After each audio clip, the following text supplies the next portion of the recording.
অনেক মানুষই প্রশ্ন করেন, কেউ আমাকে কালো জাদু করেছে কিনা এটা বুঝব কিভাবে। ইসলামের দৃষ্টিতে কালো জাদু একটি বাস্তব বিষয়।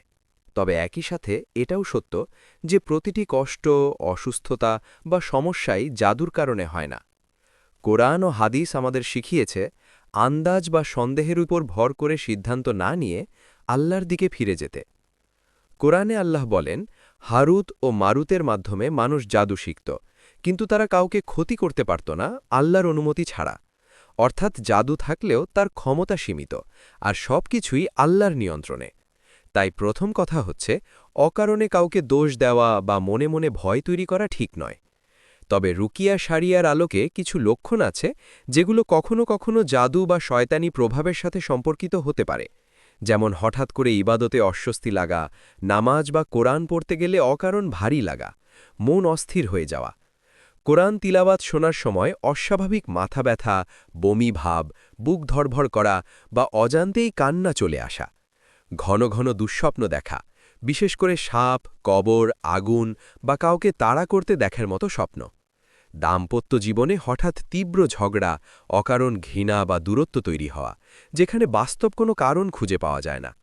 শরীরে এমন ব্যথা থাকা যার মেডিকেল কারণ ধরা পড়ে না, এবং কোরআন পড়লে সেই ব্যথা বাড়ে বা জায়গা পরিবর্তন করে। হাদিসে এসেছে, রাসূল সাল্লাল্লাহু আলাইহি ওয়াসাল্লাম নিজেও একবার জাদুর প্রভাবের শিকার হয়েছিলেন, এবং আল্লাহ তার জন্য সূরা ফালাক ও সূরা নাস নাজুল করেন। এরপর তিনি এই সূরাগুলো পড়ে রুকিয়া করতেন। এখান থেকে আমরা বুঝি, সমস্যার সমাধান সন্দেহ বা ভয় নয়, বরং আল্লাহর কাছে আশ্রয় চাওয়া। এটা মনে রাখা খুব জরুরি, এই লক্ষণগুলো থাকলেই নিশ্চিতভাবে বলা যায় না যে কেউ কালো জাদু করেছে। শারীরিক অসুস্থতা, মানসিক চাপ, দুশ্চিন্তা, গুনাহে লিপ্ত থাকা বা ঈমানের দুর্বলতার কারণেও এগুলো হতে পারে। তাই একজন মুমিনের কাজ হল আগে নিজের আমল ঠিক করা। রুকিয়ার মূল ভিত্তি খুব সহজ: 5 ওয়াক্ত নামাজ কায়েম করা, প্রতিদিন সূরা ফাতিহা, আয়াতুল কুরসি, সূরা ইখলাস, ফালাক ও নাস পড়া, সকাল ও সন্ধ্যার মসনুন জিকিরগুলো নিয়মিত করা, নিজের উপর নিজেই কোরআন পড়ে দোয়া করা, কারণ সবচেয়ে শক্তিশালী রুকিয়া হল নিজের দোয়া।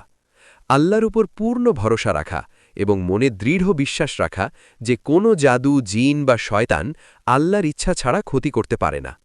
তাই সন্দেহ নয়, ঈমান বাড়ান; ভয় নয়, আল্লাহর উপর ভরসা রাখুন।